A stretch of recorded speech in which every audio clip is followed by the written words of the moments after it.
Donc, notre série « Le vrai vous », parcours dans l'Épître aux Éphésiens. Et on est arrivé déjà au numéro 8. Et donc, pour aujourd'hui, numéro 8, c'est « Vivant avec Christ ». Vivant avec Christ. Et notre passage de référence, ça sera Éphésiens chapitre 2. Et on va prendre les versets 1 à 10. « Vous étiez morts par vos offenses et par vos péchés, dans lesquels vous marchiez autrefois, selon le train de ce monde, selon le prince de la puissance de l'air et de l'esprit qui agit maintenant dans les fils de la rébellion. Nous tous aussi, nous étions de leur nombre, et nous vivions autrefois selon les convoitises de notre chair, accomplissant les volontés de la chair et de nos pensées, et nous étions par nature des enfants de colère comme les autres. » Mais heureusement, c'est pas la fin de l'histoire. Verset 4. « Mais Dieu, qui est riche en miséricorde, à cause du grand amour dont il nous a aimés, nous qui étions morts par nos offenses, nous a rendus vivants avec Christ. C'est par la grâce que vous êtes sauvés. Il nous a ressuscités ensemble, et il nous a fait asseoir ensemble dans les lieux célestes en Jésus-Christ, afin de montrer dans les siècles à venir l'infinie richesse de sa grâce par sa bonté envers nous en Jésus-Christ. Car c'est par la grâce que vous êtes sauvés, par le moyen de la foi, et cela ne vient pas de vous, c'est le don de Dieu. Ce n'est point par les œuvres, afin que personne ne se glorifie, car nous sommes son ouvrage, ayant été créés en Jésus-Christ pour de bonnes œuvres que Dieu a préparées d'avance afin que nous les pratiquions. » Et on va s'arrêter ici pour le moment. Et en fait, ce passage, il traite particulièrement de notre salut. Et ce qui est remarquable, c'est cette opposition ou ces deux images complètement différentes entre ce qui était avant, où Paul parle au passé, vous étiez autrefois, et il y a tous ces aspects du péché, de la destruction, et puis ce que nous sommes devenus maintenant par l'œuvre de Jésus. Mais Dieu, qui est riche en miséricorde, à cause du grand amour dont il nous a aimés, eh bien, il a changé notre histoire, on pourrait dire. Et il nous a rendus, d'où le titre d'aujourd'hui, vivants avec Christ. Et même au début de notre rencontre aujourd'hui, avec plusieurs de ces chants et de ces témoignages sur l'amour infini de Dieu, la grâce de Dieu, on retrouve ici cette expression où Dieu, riche en miséricorde, à cause de son grand amour, et il nous a sauvés. Et c'est par la grâce que vous êtes sauvés. Donc on fait que de continuer de surfer sur la vague du Saint-Esprit dans cette direction et de se laisser encore soit éclairé pour ceux qui en ont besoin, soit renouvelé et encore fortifié dans cette conviction absolue que Dieu nous aime et que son amour est tellement grand que même le pire des états dans lesquels nous étions ne l'a pas retenu ni empêché de manifester cet amour, de se tourner vers nous. Mais bien plus, cet amour a conduit le Père à libérer toute cette puissance et à manifester cette grâce. La grâce, comme on dit souvent, cette faveur non méritée. C'est pas à cause de nous, mais il a choisi lui-même de nous sauver, de nous délivrer, de nous rendre vivants avec Christ, alors que nous étions destinés à la mort. Et en fait, ce qui est vraiment ici évident, c'est qu'il y a avant et après. Et quelquefois, quand les gens parlent du salut, c'est comme si, il y a juste eu un espèce de règlement de compte, on pourrait dire, juridique, où on sait que quand on est sauvé, Dieu nous a pardonné et puis on pourra aller au ciel avec lui, mais à part ça, ça change pas grand-chose. Et c'est pas du tout ce que nous dit l'Écriture. Si on suit ce que dit ici Paul, et d'ailleurs plus largement les Écritures, il y a vraiment un avant, un passé, une situation, un état dans lequel on était, et puis il y a maintenant quelque chose qui a changé et il y a une vie différente. Nous étions morts et nous sommes rendus vivants avec Christ. Et c'est vrai pour notre salut éternel, mais c'est vrai aussi et ça change des choses dans notre vie sur la terre. Et c'est tout l'objet de cette série dans laquelle on est engagés ensemble. Le vrai vous, c'est de nous laisser éclairer et de vivre le plus en phase avec celui que nous sommes vraiment suite à l'œuvre que Christ a accomplie pour nous et suite à notre salut. C'est pas juste une petite vérité où ça ira mieux plus tard. Bien sûr que ça ira beaucoup mieux et ça sera merveilleux quand Jésus apparaîtra et qu'on s'élèvera vers lui et que les morts en lui ressusciteront et qu'on sera de nouveau ensemble dans sa gloire. Mais ça, c'est l'espérance et j'allais dire c'est non, c'est trop faible, je dirais la cerise sur le gâteau, mais c'est bien plus que ça. C'est vraiment l'accomplissement final de cette œuvre de salut et de rédemption. Mais il n'y a pas que cette œuvre finale et évidente pour tous. Déjà, aujourd'hui, ma vie sur la terre en tant que fils et fille de Dieu, né de nouveau, régénéré, doit déjà, et en fait, c'est pas seulement doit, elle est déjà marquée de cette puissance, de cette gloire de Dieu. Et en fait, notre part en tant que croyants, c'est de faire en sorte de vivre au niveau de ce que nous sommes vraiment, le vrai vous, de plus rester dans cet ancien là, ce passé, mais de vivre dans cette réalité. Donc il y a un vrai changement qui se produit et quelquefois aussi ça provoque de la confusion.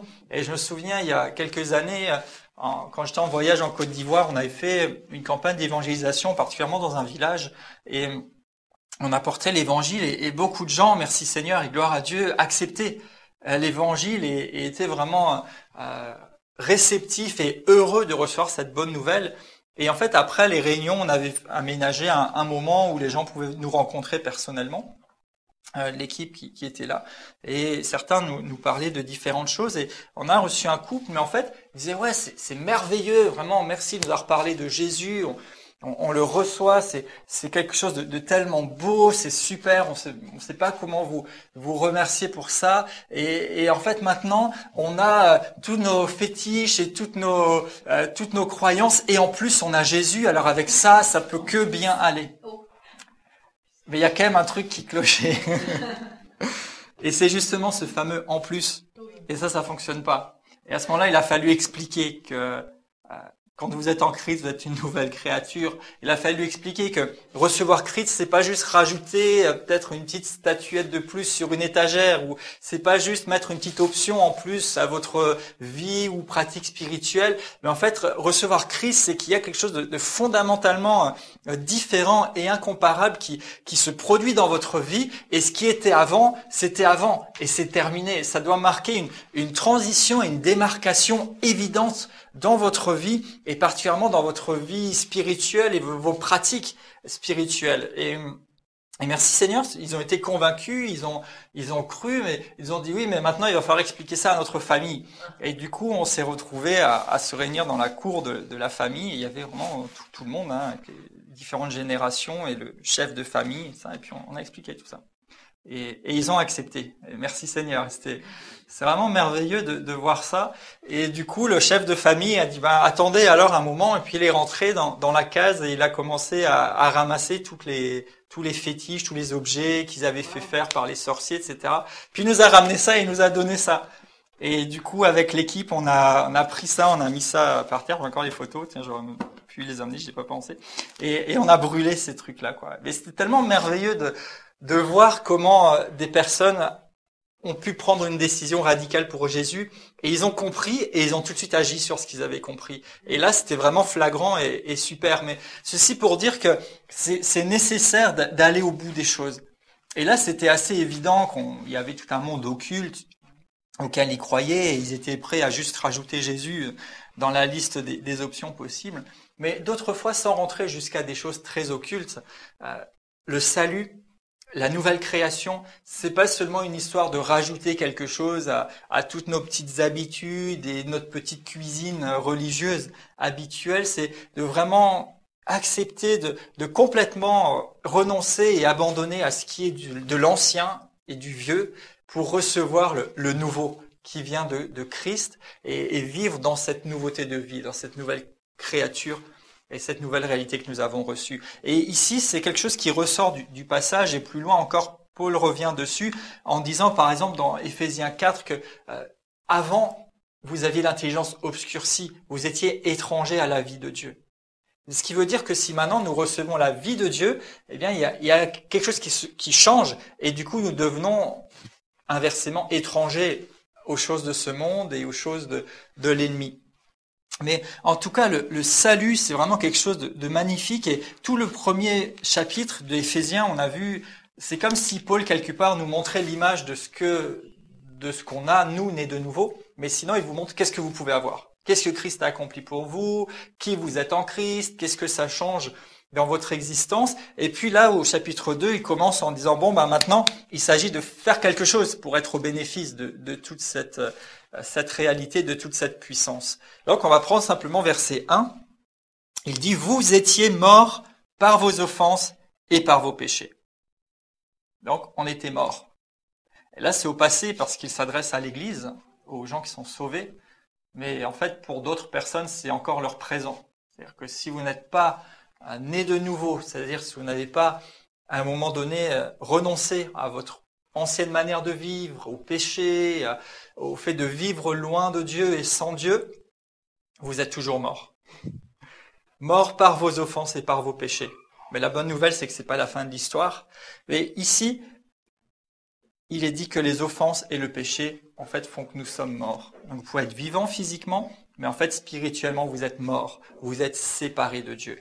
Et il dit que ce sont les offenses et le péché qui ont produit ça. Les offenses, en fait, ça veut dire, dans le grec, c'est le mot paraptoma, pour donner quelques mots à nos étudiants du CFB. Les offenses, ça veut dire tomber à côté, trébucher ou aller dans la mauvaise direction.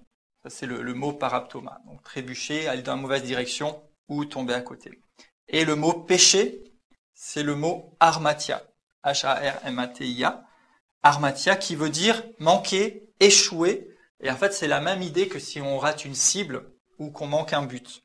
Donc, les deux aspects ici, d'offense et péché, mais en fait, quelque part, ils se rejoignent. C'est finalement deux points de vue différents.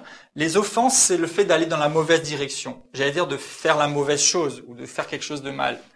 Et le péché, armatia, c'est plutôt manquer le but, c'est plutôt ne pas faire ce que vous auriez dû faire.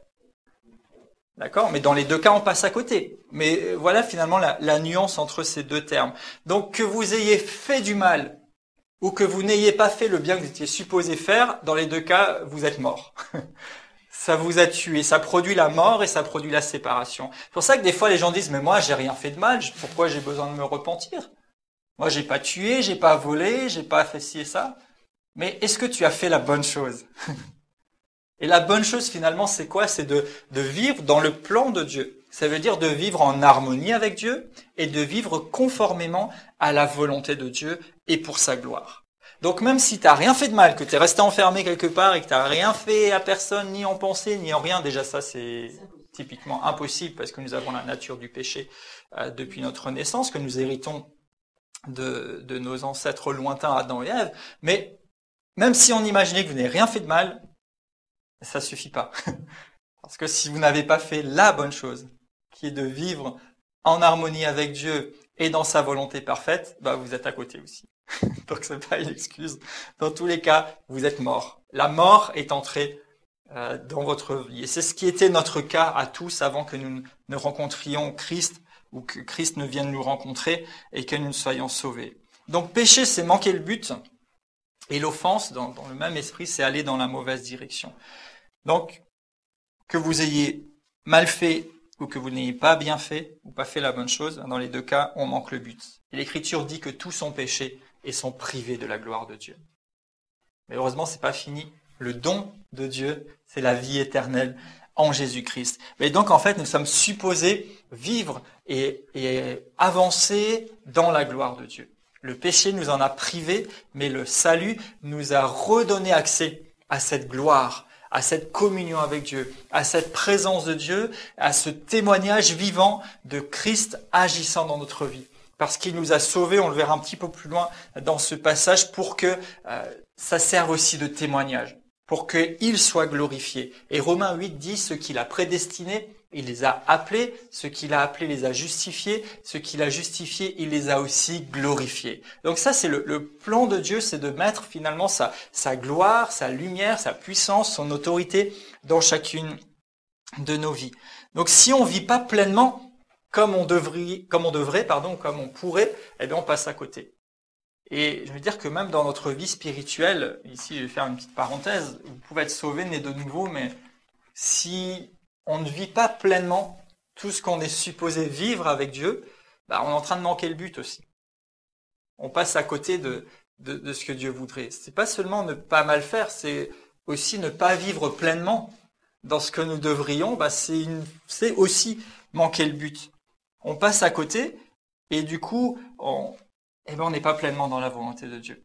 Et c'est ce qui nous cause souvent des difficultés, des obstacles ou voire des ralentissements dans notre vie. On se dit parfois, mais pourtant Dieu a dit qu'il m'a tout donné et que tout est possible à celui qui croit, mais parfois ça marche pas. Et parfois ça marche pas parce que on manque le but. Et c'est pas une condamnation, au contraire, c'est une invitation et une exhortation à vraiment désirer et rechercher la pensée de Dieu, la communion avec Dieu pour vivre pleinement dans ce qu'il a fait pour nous. En fait, il ne vous manque rien du tout pour vivre exactement comme Dieu voudrait que vous viviez. Il ne vous manque rien. Et on l'avait déjà vu à certains moments et on pourra revenir dessus, mais il a tout accompli. Dès le début de l'épître, Paul dit « Grâce soit rendue à Dieu qui nous a bénis de toute bénédiction spirituelle dans les lieux célestes en Christ. C'est accompli. » Et tout au long de ces paroles, il parle comme quelque chose qui est acté. En lui, vous êtes une nouvelle créature. En lui, vous êtes sauvés, vous êtes rachetés, vous avez la rédemption, vous avez la rémission. Tout ça, c'est acquis, ça vous appartient. Mais en fait, ce que nous avons besoin de faire, c'est de pratiquer ou de vivre conformément à ces choses. Vous l'avez complètement, vous l'avez reçu. Mais il vous faut le vivre, l'expérimenter. Donc, avant, vous étiez morts par vos offenses et péchés, donc mort au sens de séparé de Dieu, et finalement séparé de l'héritage qui va avec, dans lesquels, offenses et péchés, vous marchiez autrefois selon le train de ce monde, selon le prince de la puissance de l'air, l'esprit qui agit maintenant dans les fils de la rébellion. Et en fait, ici, Paul montre que, avant de naître de nouveau, on marchait selon 3 grandes influences. On voit ici le train de ce monde. Le train de ce monde, c'est en fait les habitudes, les manières de penser, les modes et tout ça qui sont dans le monde mais qui ne conviennent pas et qui ne viennent pas de la parole et de la pensée de Dieu, selon les mentalités, toutes ces choses-là. Donc ça, c'est la première chose. Ensuite, il parle du prince de la puissance de l'air et de l'esprit qui agit dans les fils de la rébellion. Et ici, en fait, il nous parle ni plus ni moins de Satan. Jésus lui-même, dans l'évangile de Jean, au chapitre 12, il dira que c'est Satan qui est le prince de ce monde. C'est lui qui a l'autorité. Donc, quand vous êtes loin de Dieu encore, vous marchez soit selon les modes, les influences du monde, vous marchez selon finalement Satan, ce prince de la puissance de l'air, et cet esprit qui opère dans les fils de la rébellion. Eh bien, l'esprit qui agit dans les fils de la rébellion, en fait, c'est esprit pas au sens d'entité spirituelle, mais au sens de manière d'être et de faire et de vivre. Et en fait, on pourrait parler ici de la chair. Les fils de la rébellion, ou la rébellion, c'est en fait d'écouter plutôt ce qu'on a envie de faire. La chair, dans l'Écriture, c'est ce qui en nous s'oppose à la volonté et à la pensée parfaite de Dieu. Donc en fait, les 3 grandes influences sous lesquelles on était avant, et merci Seigneur de nous en avoir affranchis, c'était les modes, les courants, les choses de ce monde, contraires à la pensée de Dieu. C'était tout simplement même directement la puissance de Satan qui est en autorité dans ce monde. Et enfin, c'était la chair, le fait de suivre ses envies et d'être rebelle. Être rebelle, c'est je veux faire ce que je veux. Personne n'a rien à me dire. Et si tu me dis A, moi je suis rebelle, donc je vais dire B parce que B me convient mieux. D'accord ? Donc ça, c'est les influences. C'est pour ça que ça me fait à moitié rigoler quand les gens prétendent être libres. Mais libres de quoi ? En fait, quand vous pensez rejeter les choses de Dieu sous prétexte de liberté, en fait, vous vous privez de la vraie liberté. Parce que l'Écriture dit que vous connaîtrez la vérité, Jésus dit ça, et la vérité vous rendra libre. Et ailleurs, il est dit encore que si le Fils vous a affranchi, vous serez vraiment libre. En fait, les gens pensent être libres alors qu'ils sont esclaves des courants et des modes de ce monde. Ils sont esclaves de l'influence de Satan et ils sont esclaves de leurs propres envies qui les rendent rebelles et qui produisent plus de mal que de bien. Et Paul poursuit au verset 3 en disant « Nous étions tous aussi de leur nombre et nous vivions autrefois selon les convoitises de notre chair, en accomplissant les volontés de la chair et de nos pensées, et nous étions par nature enfants de colère comme les autres. » Donc là, il montre concrètement en quoi cette rébellion consiste, et justement, il nous parle de la chair. Il dit qu'en fait, on était tous comme ça. Et que finalement, ça a fait de nous des enfants de colère, c'est-à-dire des gens qui sont sujets à la colère, mais aussi des gens qui méritent la colère. C'est comme j'ai dit avant, tous sont péchés et sont privés de la gloire de Dieu. Donc on était destinés à ça, et ça c'est l'état de l'humanité. Et aujourd'hui, dans ces 3 versets, ça résume, et ça résume bien même l'état du monde qui est à côté de nous. La rébellion, juste suivre des modes et être influencé par Satan, et combien de situations on peut rencontrer où les gens sont complètement pris dans plein de choses, et c'est comme ça qu'on était aussi, d'une manière ou d'une autre, avant de recevoir Christ. Et celui qui n'est pas régénéré, il est sous ses influences et il peut pas y résister. Il n'a pas la capacité, il n'a pas l'autorité de pouvoir réellement tenir et avancer. Mais heureusement, comme je disais tout à l'heure, c'est pas la fin de l'histoire, parce qu'au verset 4, il est dit « Mais Dieu ». Et juste ces deux mots sont tellement puissants. Vous savez, ça me fait penser là tout de suite à la Genèse, en fait. Il dit « La terre était informe et vide, et l'Esprit de Dieu se mouvait, etc. » Et Dieu dit que la lumière soit, et la lumière fut. Et là, juste à l'instant, pendant qu'on lit ça peut penser à ça, c'est les ténèbres, c'est sombre, il y a le désordre, le chaos, et puis d'un coup, Dieu parle, et ça change. Et à chaque instruction que Dieu donne, l'ordre va s'établir de plus en plus. Et un jour, alors que nous étions assis dans nos ténèbres et dans le péché et sous l'influence du malin, eh bien, il y a un jour, en tout cas, dans ma vie, je peux en témoigner. Et chaque personne née de nouveau, c'est peut-être l'occasion d'y réfléchir un instant, devrait pouvoir dire, il y a eu une période de mon existence, et puis il y a maintenant, et il y a eu un moment où on pourrait marquer dessus « Mais Dieu ».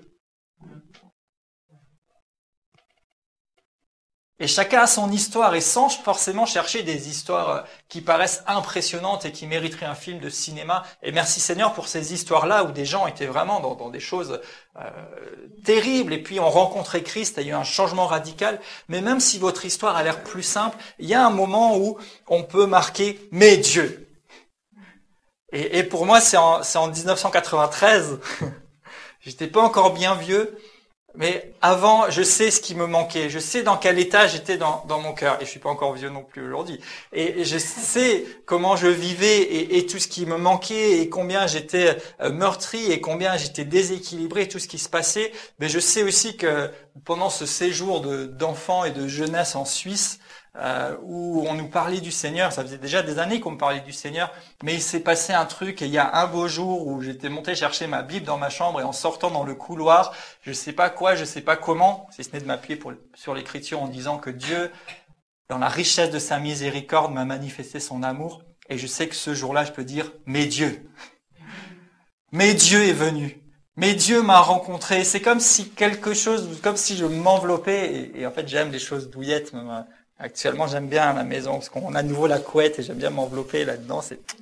Et ça me fait penser à ce jour-là où je sortais simplement de cette chambre avec ma Bible et c'est comme si j'étais scotché, bloqué sur place dans ce couloir. Et il y a une douceur, il y a un amour, cet amour de Dieu qui m'a littéralement enveloppé. Et je sais que ce jour-là, mais Dieu, je me sentais rejeté, je me sentais inférieur. J'étais dans un état bizarre du haut de mes 12 ans.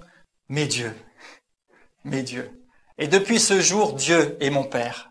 Dieu est celui qui m'aime. Dieu est celui qui me soutient. Dieu est celui qui m'encourage. Dieu est celui qui a été là pour comme me coacher et me pousser par moments à devenir celui que je suis aujourd'hui. Et je continue de progresser. Mais il y a un jour où c'est mes dieux. Et chacun dans son histoire devrait pouvoir trouver un jour ou une période où on dirait là c'est il y avait ça, mais Dieu. Et maintenant, c'est autrement. Et donc, ce « mais Dieu », verset 4, qui est riche en miséricorde, à cause du grand amour dont il nous a aimés. Vous voyez encore tous ces superlatifs ici. Pas seulement il a de la miséricorde, il est riche en miséricorde. Pas seulement il m'a aimé, mais il a eu un grand amour envers moi. Donc, Dieu qui est riche en miséricorde, à cause du grand amour dont il m'a aimé, nous qui étions morts par nos offenses, nous a rendus vivants avec Christ. Et Paul précise déjà ici, c'est par la grâce que vous êtes sauvés. Même s'il reviendra après dessus. Et en fait, ici, tout de suite, on a cette image et cette précision indispensable que c'est par la grâce. J'étais sale, j'étais séparé de Dieu, j'étais mort, j'étais loin, mais Dieu, à cause de la richesse de sa miséricorde et à cause de son grand amour, alors que j'étais mort, il m'a rendu vivant avec Christ, c'est par la grâce que je suis sauvé. Ça n'a rien à voir avec moi, avec ce que j'ai fait ou ce que j'ai pas fait, mais c'est à cause de sa miséricorde et son grand amour. Et en fait, c'est par la grâce que je suis sauvé, parce qu'à un moment donné, ce message d'amour et de bienveillance et de miséricorde de Dieu est arrivé jusqu'à moi, et ce message était accompagné de grâce. Et là, je dois faire une précision, c'est qu'on voit souvent la grâce, comme j'ai dit avant, comme la faveur imméritée de Dieu. Et c'est ça, c'est-à-dire qu'il nous fait quelque chose que nous n'avons pas mérité. Mais en fait, la grâce, c'est pas juste un concept ou une forme de sentiment favorable de Dieu envers nous. La grâce, c'est une puissance. C'est une puissance qui vient produire un effet dans notre vie quand cet amour et cette volonté de Dieu qui ne dépend pas de moi se manifestent. Donc en fait, il dit que Dieu a eu son grand amour, sa miséricorde envers moi. Il a choisi lui-même de me sauver, et c'est par la grâce que je suis sauvé. C'est qu'en fait, quand j'entends le message de l'évangile, la bonne nouvelle, la grâce qui est sur ces mots et qui les accompagne, et ce qui vient me toucher au plus profond de moi et qui fait que j'accepte. Et ce qui veut dire que même si je me repens, c'est même pas grâce à moi et c'est même pas de ma propre volonté.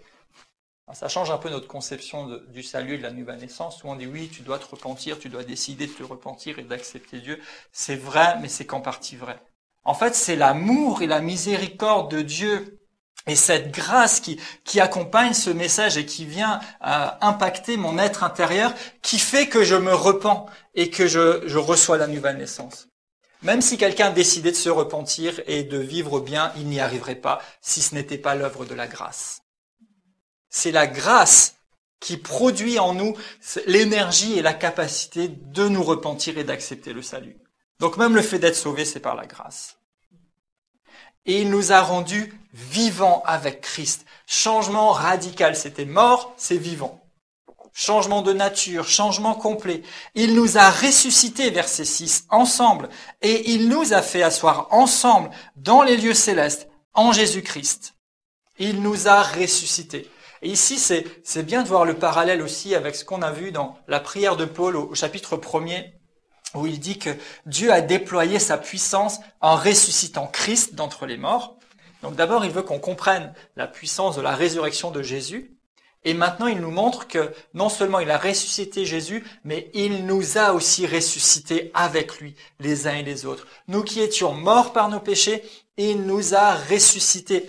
Et il nous a fait asseoir ensemble avec Christ. Donc quand nous avons la compréhension et la révélation que Christ est mort et qu'il est ressuscité à notre place, ça c'était le prérequis. Maintenant, Paul pousse un petit peu plus loin en disant, mais c'est pas seulement Jésus qui est mort et qui est ressuscité, c'est toi aussi qui es mort et qui est ressuscité à ce moment-là. C'est-à-dire que le prix a été payé pour toi individuellement et tu as maintenant accès à être dans les lieux célestes en Jésus-Christ.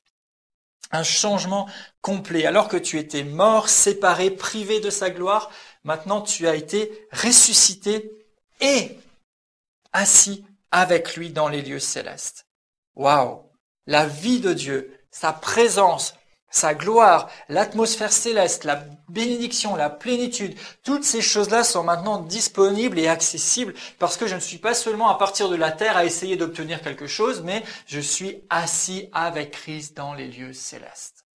Je ne suis plus un mort et ni même un mortel qui essaye d'arracher quelque chose de céleste et d'immortel, mais en fait je suis devenu participant, comme dit l'Écriture, à la nature divine de Pierre 1,4. Il dit vous avez été rendus participants à sa nature. Donc c'est plus avec ma petite nature terrestre et qui se détruit que je m'approche de Dieu, mais je me tiens dans la présence de Dieu avec cette nature divine dont j'ai été rendu participant. Je suis maintenant un citoyen du ciel, dit Philippiens 3,20.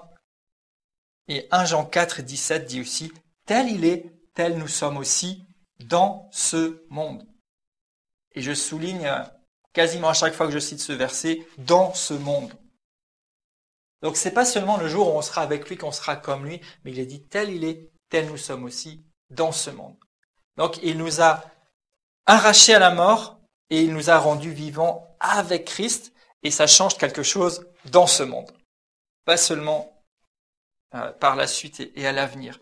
Qu'est-ce que ça change ? Ça change que je communie avec Dieu, que j'ai un libre accès dans son sanctuaire, que je peux parler à Dieu, savoir qu'il m'écoute, et que Dieu aussi me parle. Ça change que je suis assis avec Christ. Ça change que, là encore comme nous l'avons vu la dernière fois, alors que tout a été mis sous les pieds de Jésus, si je suis en lui, eh bien tout a aussi été mis sous mes pieds. C'est-à-dire qu'il n'y a rien qui se présente dans ma vie comme obstacle auquel je ne peux pas faire face. Parce que je suis avec Christ, ressuscité et assis avec lui dans les lieux célestes. Le salut, c'est pas seulement d'éviter l'enfer, même si c'est déjà énorme, et merci Seigneur de pouvoir éviter l'enfer et la destruction éternelle. Mais la victoire de Christ sur le péché, sur le diable, est devenue ma propre victoire. La supériorité sur les lois physiques même et naturelles que Jésus a pu démontrer après sa résurrection sont devenues aussi mon partage. C'est tellement plus glorieux que seulement de s'asseoir et d'attendre d'aller dans un monde meilleur plus tard. Et bien sûr que nous y aspirons à ce monde meilleur, mais nous pouvons déjà commencer à vivre les réalités de cette gloire de Dieu ici et maintenant dans notre vie sur la terre, parce qu'il nous a rendus vivants avec Christ. Et il a fait tout cela, verset 7, afin de montrer dans les siècles à venir l'infinie richesse de sa grâce par sa bonté envers nous en Jésus-Christ. Pourquoi est-ce que Dieu nous a sauvés ? Premièrement, et sa motivation, c'est pour retrouver la communion avec nous, parce qu'il nous a créés pour être en communion avec lui. Mais il nous a sauvés pour montrer l'infinie richesse de sa grâce par sa bonté envers nous en Jésus-Christ. Et il veut montrer ça dans les siècles à venir. En fait, l'expression siècle et siècle à venir, bon, c'est quand Paul a écrit, mais l'expression siècle, c'est montré aux générations, aux gens de l'époque, en fait. Et Dieu nous a sauvés pour montrer dans tous les siècles, dans toutes les époques, aux gens qui vivraient sur cette terre, sa bonté, la richesse de sa grâce envers nous en Jésus-Christ. Donc Dieu nous a sauvés pour que, à travers notre vie, les autres puissent voir la richesse de sa grâce par sa bonté envers nous. Et c'est pour ça que c'est tellement bon et une bonne chose de témoigner de ce que Dieu fait dans notre vie.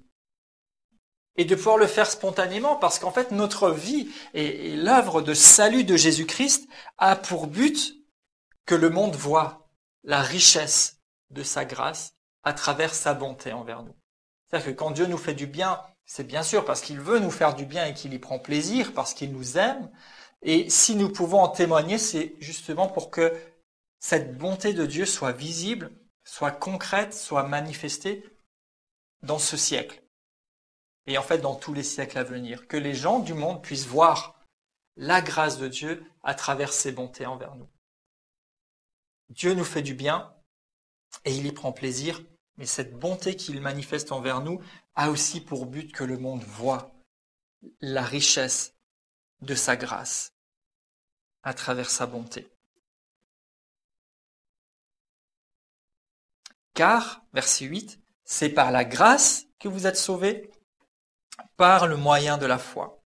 Et cela ne vient pas de vous, c'est le don de Dieu, ce n'est point par les œuvres, afin que personne ne se glorifie. Donc là, je pense qu'on ne peut pas être plus clair que ça.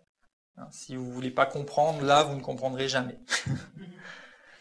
C'est pas à cause de vous, c'est pas à cause de vos œuvres, ça vient pas de vous, c'est le don de Dieu.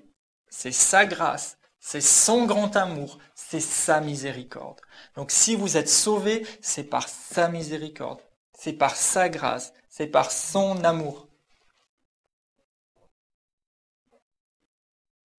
Ce qui veut dire aussi que si quelqu'un veut se priver du salut en prétendant ne pas être assez bon, eh bien, il faut qu'il arrive à comprendre ça.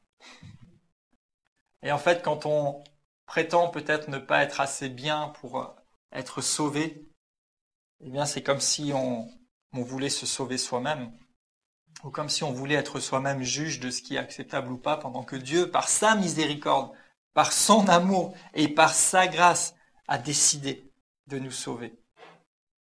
Et par ailleurs, ça devrait aussi effacer toute tentation d'orgueil ou de supériorité de ceux qui sont sauvés par rapport aux autres. Non, t'as rien fait de plus. Et t'es pas mieux. On vaut pas mieux que les autres. Juste pour nous, en nous-mêmes et par nous-mêmes.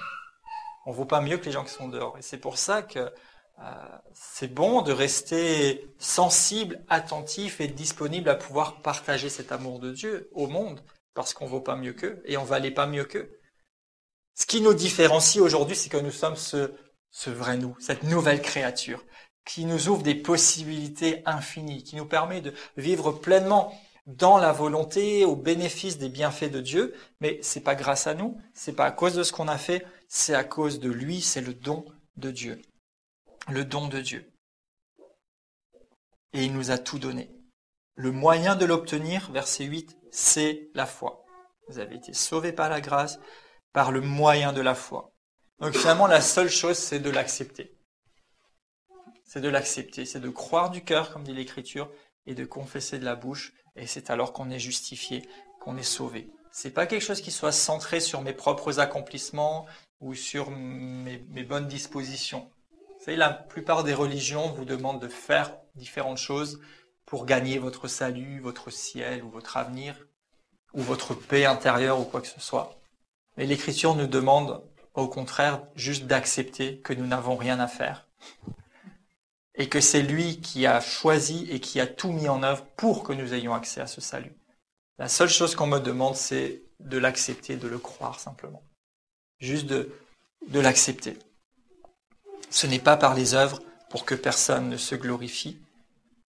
Et finalement, verset 10, « Car nous sommes son ouvrage, ayant été créés en Jésus-Christ pour de bonnes œuvres que Dieu a préparées d'avance afin que nous les pratiquions. » Donc ici, on voit que Dieu nous a créés. Nous sommes son ouvrage. Nous sommes son ouvrage. Et plus que juste une notion d'ouvrage, on pourrait dire ici, sans tordre le sens, mais oui, nous sommes le chef-d'œuvre de Dieu. Chacun unique a été créé par Dieu. Tel que nous sommes son ouvrage. En fait, nous étions morts, nous étions marqués par la destruction, loin de Dieu, mais un jour, Dieu nous a sauvés, nous a fait ressusciter avec Christ, nous a fait asseoir dans les lieux célestes, nous a mis au bénéfice de toute cette œuvre. Ça ne vient pas de nous et nous sommes son ouvrage. Vous êtes le chef-d'œuvre de Dieu. Et même si c'est difficile pour nous en termes d'émotion et de pensée, de nous convaincre que nous valons quelque chose et que nous pouvons arriver quelque part, si nous, là encore, rappelons que ce n'est pas à cause de nous, ce n'est pas à cause de nos œuvres, c'est pas à cause de nos capacités, mais c'est par sa miséricorde et son grand amour, eh bien, nous pouvons alors accepter que nous sommes un chef-d'œuvre. Nous ne sommes pas juste un gribouillage. Nous ne sommes pas un accident de parcours, nous ne sommes pas une erreur, nous ne sommes pas un brouillon. Vous êtes un chef-d'œuvre parfaitement accompli. Et peut-être que si aujourd'hui certains ne le voient pas, dites-vous bien que beaucoup des grands artistes de ce monde n'ont été reconnus que longtemps après avoir dessiné. Et je me mettrai pas vraiment à sa place parce que j'y étais pas et je sais pas du tout dessiner, sauf si un jour mes dessins peuvent être célèbres. Mais Picasso, quand il a commencé à faire ses formes un petit peu bizarres pour l'époque, les gars ont dû bien rigoler. Et les gens n'ont pas tout de suite cru en lui, ils ont dû lui dire « Mais toi, tu fais quoi? Tu t'es pris pour qui? C'est quoi ce gars ?» Et aujourd'hui, on vend ses œuvres plusieurs milliers d'euros, et c'est des collections précieuses. Vous êtes le chef-d'œuvre de Dieu. Et à ses yeux, vous êtes précieux. Vous êtes une réussite absolue. Il vous a tout donné. Il vous a tout mis à disposition. Mais la seule chose qui manque peut-être, c'est que vous viviez, et je dis nous parce que j'y travaille aussi, que nous vivions au niveau du chef-d'œuvre que nous sommes. Que nous vivions au niveau du chef-d'œuvre que nous sommes. Il nous a créés pour des œuvres bonnes, préparées d'avance afin que nous les pratiquions, ou des bonnes œuvres. Les bonnes œuvres, j'aime pas trop parce que ça a été tellement perverti, et on retombe dans l'autre travers en disant faut essayer de faire des trucs bien pour justifier qu'on soit sauvé, que Dieu nous aime. Mais en fait, Dieu nous a aimés, Dieu nous a sauvés, nous sommes son chef-d'œuvre, et en fait, les œuvres bonnes, c'est tout simplement que nous pouvons, en contradiction avec ce qui était avant, que nous pouvons atteindre le but. c'est-à-dire faire la bonne chose, celle pourquoi nous existons. Nous pouvons pratiquer le bien. Et il les a préparés d'avance. Dieu a un plan, Dieu a eu une destinée pour chacun de nous. Dieu a préparé d'avance des choses bonnes, excellentes, dans lesquelles il veut nous amener. C'est pas juste qu'on vit comme ça en entendant. Et c'est pas non plus que les choses arrivent et qu'on est juste obligé de prendre les choses comme elles viennent et de vivre comme on peut. En fait, Dieu a préparé des œuvres bonnes d'avance pour que nous les pratiquions. Donc si nous nous abandonnons à lui, si nous laissons diriger par le Saint-Esprit, Romains 8, 14, ceux qui sont fils de Dieu sont dirigés par l'Esprit de Dieu, eh bien nous pouvons juste avancer pas à pas, progresser et voir que Dieu a préparé la voie devant nous. Les œuvres bonnes sont préparées d'avance. Ça veut dire que même si quelque chose se présente que j'ai jamais fait, auquel j'ai jamais fait face, eh bien je peux avoir la confiance que Dieu, dans sa grâce, a pourvu à ce qui est nécessaire maintenant, et que ce sont des œuvres bonnes préparées. Et quand quelqu'un a préparé les choses, ça marche beaucoup mieux. Ça marche beaucoup mieux. Si quelque chose est préparé, il n'y a plus qu'à. Ouais, il n'y a plus qu'à y entrer. Exactement. Dieu a préparé les choses. On n'a pas à forcer, à jouer des coudes, à essayer d'arriver quelque part ou faire quelque chose de significatif. On a juste à vivre et c'est finalement là encore une des expressions de ce repos de la foi et de ce repos de Dieu. Eh bien, à être simplement nous-mêmes, à suivre simplement la direction de Dieu, à vivre au bénéfice de vérités qui nous concernent, et alors on entre simplement dans ce qui a été préparé d'avance. Et c'est tellement plus agréable, c'est tellement plus évident, et voire même naturel de les vivre, parce qu'il nous a devancés, parce qu'il a tout préparé. Combien c'est merveilleux. On était morts, on était perdus, sans avenir, mais Dieu, dans sa miséricorde, dans son grand amour et par sa grâce, nous a sauvés. Et il nous a rendus vivants avec Christ. Vivants avec Christ. Ressuscités et assis dans les lieux célestes. Et à travers nous, il veut montrer l'infinie richesse de sa grâce par la bonté qu'il nous témoigne. Et là aussi, il y aurait tant à dire, juste sur la bonté de Dieu. Dieu est bon. Et il veut vous témoigner sa bonté. Dieu n'est pas celui qui nous a confondus avec les pions d'un échiquier ou d'une espèce de triviale poursuite où il s'amuserait à bouger et sans cesse perturber les lignes. Dieu veut nous manifester sa bonté. Quand il vous manifeste sa bonté,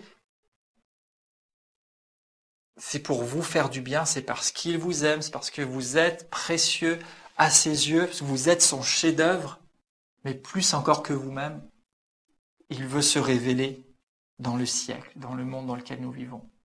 Croire que Dieu est bon, c'est pas seulement une histoire de vouloir être positif ou vivre de bonnes choses. En fait, croire que Dieu est bon, c'est permettre à Dieu de montrer à ce monde qui il est vraiment. Recevoir et vivre dans la bénédiction qui nous appartient, ce n'est pas seulement vouloir se satisfaire ou quoi que ce soit soi-même, c'est juste obéir et s'aligner sur le plan de Dieu. Et au-delà de ça, c'est permettre à Dieu, à travers cette bonté évidente dans ma vie, de parler au monde qui m'entoure. Autant il faut parfois canaliser les gens qui veulent juste la bénédiction, la bénédiction, la bénédiction.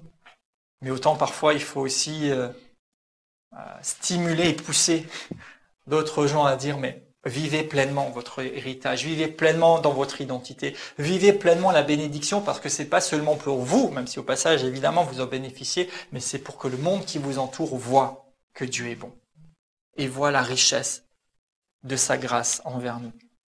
Nous sommes un chef-d'œuvre, vous êtes un chef-d'œuvre. Et ce salut maintenant dont Paul parle ici est disponible à chacun. Que vous ayez fait les pires choses ou que vous n'ayez pas fait la bonne chose, vous avez besoin du salut de Dieu. Et il est disponible pour vous. Par sa grâce, il vous sauve. Et vous pouvez maintenant entrer dans ce qui est préparé d'avance. Dieu ne nous demande pas, en fait, de faire du bien. Mais parce qu'il nous a sauvés et transformés, ça nous pousse et ça nous incline au bien. Ça devient naturel pour nous de faire le bien, puisque nous avons changé de nature. Alors qu'avant, nous étions morts et dans le péché, ce qui était naturel, c'était de pécher, de passer à côté. Maintenant que nous sommes régénérés, vivant avec Christ, participant de la nature divine, ce qui est naturel pour nous, c'est de faire le bien. Donc, on n'a même plus à se forcer. Et je veux encourager chacun, et je crois que c'est déjà une réalité pour plusieurs, plus ça va et moins on se force à bien faire et à laisser le mal. Plus la nature de Dieu grandit en vous alors que vous méditez sa parole et que vous êtes dans sa présence et que vous grandissez, et plus vous faites naturellement le bien. Et ça, c'est merveilleux. C'est là toute la gloire et la puissance du salut. C'est qu'il nous a pas seulement demandé de nous comporter autrement, c'est qu'il nous a transformés pour que cette nouvelle personne que nous sommes, eh bien, ce soit ce qui nous conduit naturellement à faire la bonne chose. Et vous avez tout ça en vous. Ça vous est possible parce que vous êtes une nouvelle créature, parce que vous êtes le choix de Dieu, vous êtes son chef-d'œuvre. La nouvelle créature ne se force pas à faire le bien, ça ne vient pas de vous, il a dit. Mais la nouvelle créature a une inclinaison à faire le bien, parce que c'est la miséricorde de Dieu, c'est l'amour de Dieu. Romains 5,5 nous dit que cet amour a été répandu dans nos cœurs par le Saint-Esprit, qui nous pousse à vivre en conformité avec ça. Vous êtes vivants avec Christ. Amen. Alléluia. Père, merci pour ta parole. Merci parce que ce matin, tu viens encore nous permettre d'être rafraîchis dans cette merveille du salut que tu nous as accordé. Père, alors que tu nous fais voir toute cette puissance de la résurrection, du salut, de la délivrance et de la nouvelle nature, la nouvelle personne que tu as fait de nous en toi, alors que nous regardons ces choses, nous pouvons seulement réaliser combien c'est grand et combien tu es bon pour nous, Seigneur. Je veux te dire merci. Merci parce que de là où nous étions, Père, tu nous as rencontrés et tu nous as amenés dans ton royaume, dans ta lumière. Tu nous as rendus vivants avec toi. Tu as fait de nous un chef-d'œuvre. Tu nous as donné tout ce qui contribue à la vie et à la piété. Et par le Saint-Esprit, tu nous donnes la capacité de vivre dans ta volonté. Père, merci pour cette merveille. Merci pour chacun de nous. Que tu nous donnes encore plus confiance et une conscience éclairée sur celui que nous sommes vraiment. Non, nous ne sommes plus un pécheur qui essaye de plaire à Dieu, mais nous sommes un chef-d'œuvre qui sert de vie au milieu d'un monde pécheur, mais qui vit selon les lois célestes, selon les principes divins.